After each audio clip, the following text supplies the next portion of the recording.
Hi, welcome to the drum breakdown. So if in fact that you clicked that link means you like the song Lovely Day, and now we're going to break it down for you in terms of how we approach the whole thing with the drum and the bass. And in a second, I'm going to bring out the drummer that played, his name is Tim, and the bass player, I'm going to bring him out as well. I'll introduce him to you in a second. All right, cool. Let's come over here for a second.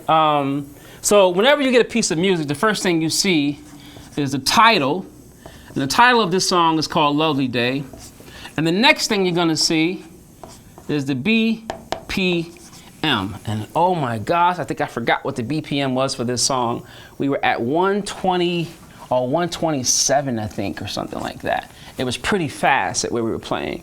And I'll talk about that in a second, all right? So cool, if we come over here, we're in 4/4 time signature. So what does that mean? So we were playing this song, Lovely Day. When I wake up in the morning time. Always find where one is at, all right? So we're here. And 1, 2, 3, 4. 1, 2, 3, 4. 1, 2, 3, 4. 1, 2. So normally when you're out and you're dancing and you're enjoying the music, you hear that beat. You hear that click. But you don't know that it repeats every 4. Most of us don't, unless you're dancers and stuff like that. We kind of know. Other than that, you just want click, click, click, click, click, you're just enjoying it. But it repeats every 4, all right? So we call that 4/4 time signature. Then the other thing you'll see in the music is that you'll see these lines, and we call these lines bar lines. If you see 2 lines, that means stop. It's almost like you write a sentence, you put a period. At the end, if you see the 2 dots, that means you repeat it again. We're actually gonna repeat this 2 times, all right? So this is the verse. The verse has the same, and this is also the chorus. And so this is those of us who are playing the bass. So if you're playing the bass, because drummers, we don't have to worry about this, right? You're gonna play these notes. So it's the E flat, the C, the A flat, and the B. And later we're gonna see Charlie, and Charlie's gonna tell us how to find these notes on our bass, all right? So now we talked about 4 beats, right, to a measure. So we got 1, 2, 3, 4 measures, or we can call them 4 bars. So the song again is Lovely Day. If you have a click track either on your cell phone, or some of us have like little small keyboards, hit the metronome, you put it at 127 BPM, somewhere around that, and then you're playing along. All right, so now I got this click going. So now where does this fall?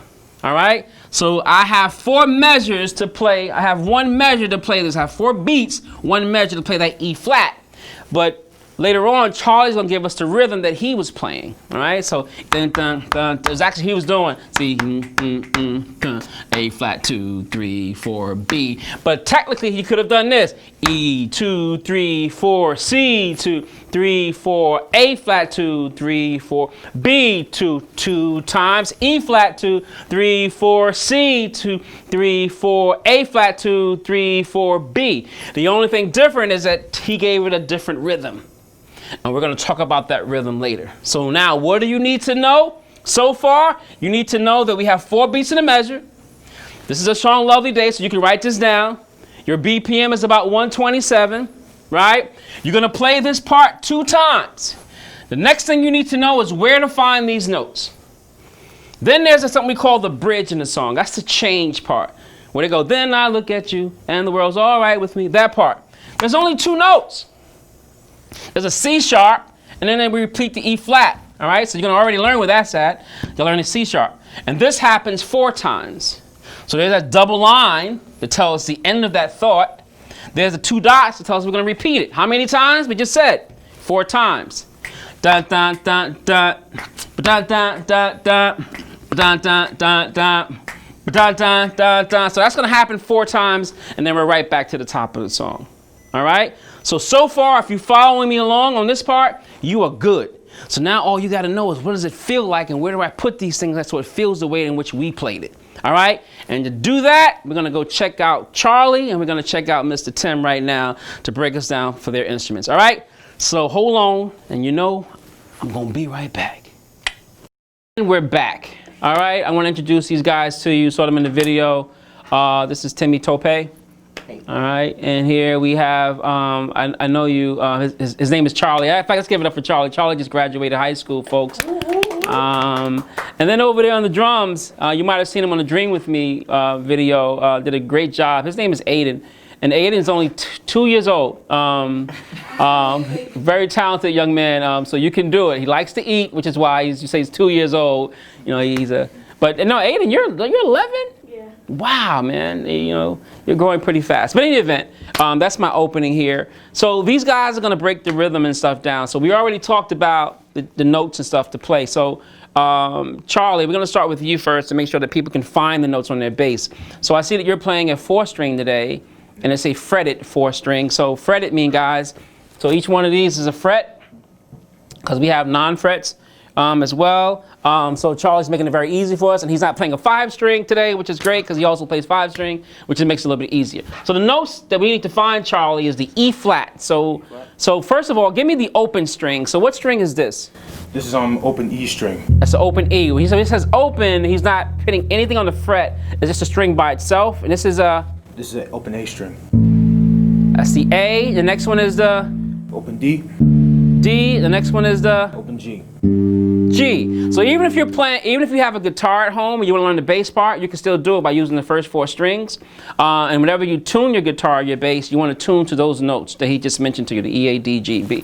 All right, cool. The next thing, so now how do we find an E flat?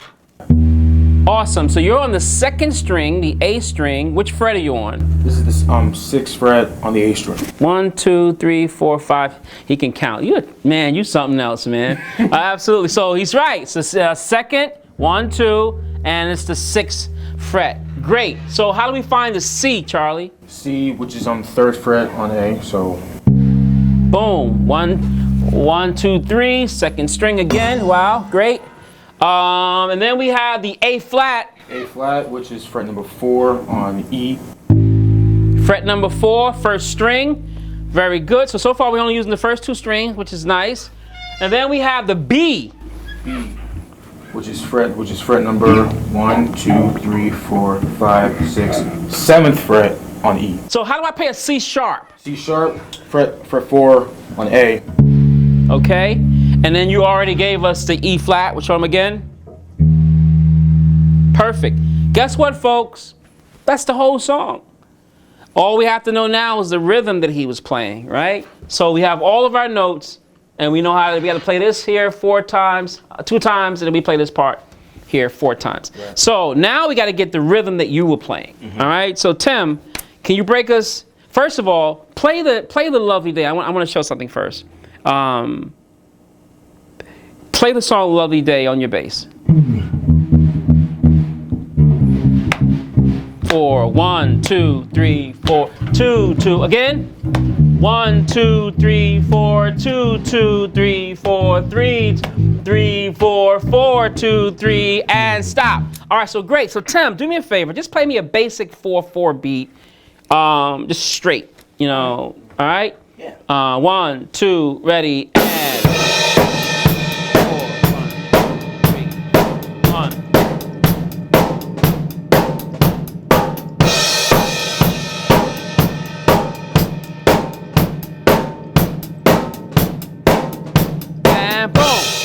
All right, so he was basically playing 1 and 2 and 3 and 4, and what kind of notes are those? The 8th notes. Those are 8th notes. So he had 8th notes happening on the hi-hat. On the snare, he was on clack, clack. So he was playing on which beat? 2 and 4. 2 and the 4, and your kick drum was doing what? Just playing quarter notes. Quarter notes. So that's a basic 4/4 beat. But if we listen to what he was playing on the bass, Tim did something a little different. I call it grooving. When the bass and the drummer is locking together. So you play the bass, then I want you to lock and play the rhythm that you actually played on Lovely Day. Okay.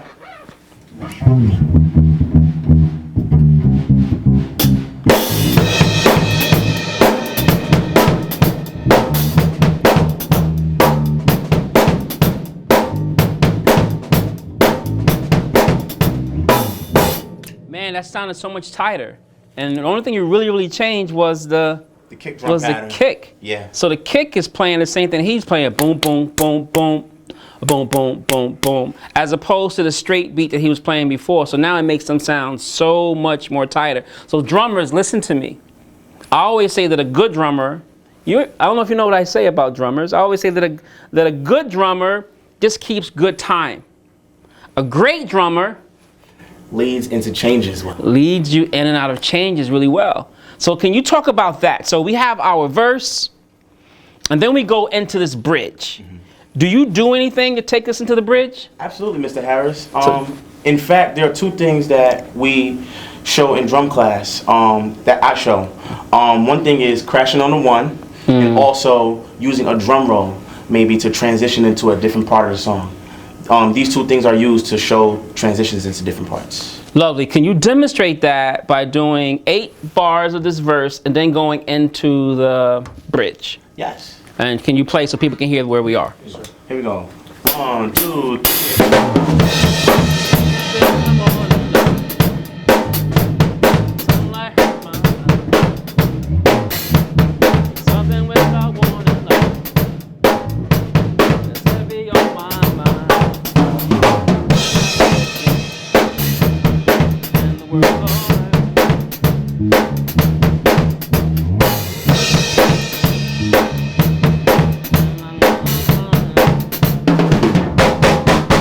Nice.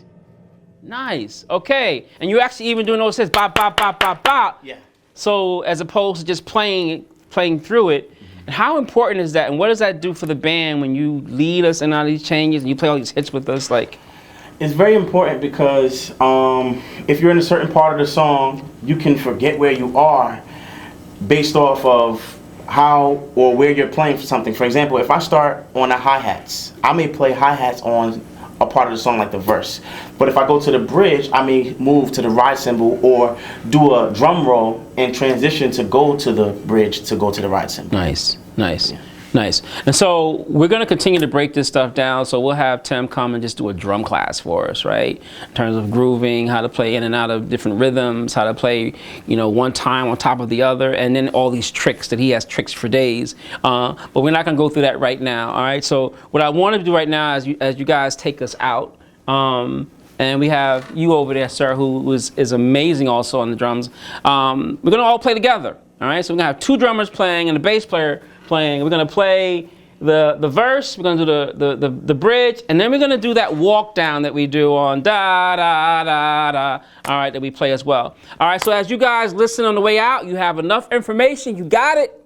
All right, so all you got to do now is practice, practice, practice, all right? And when you feel like you got it, then you can just take these guys out of that link, and then you can be the musician playing along with us, all right? So hope you guys learned a lot today. You guys take us out. Here we go. 1, 2, ready.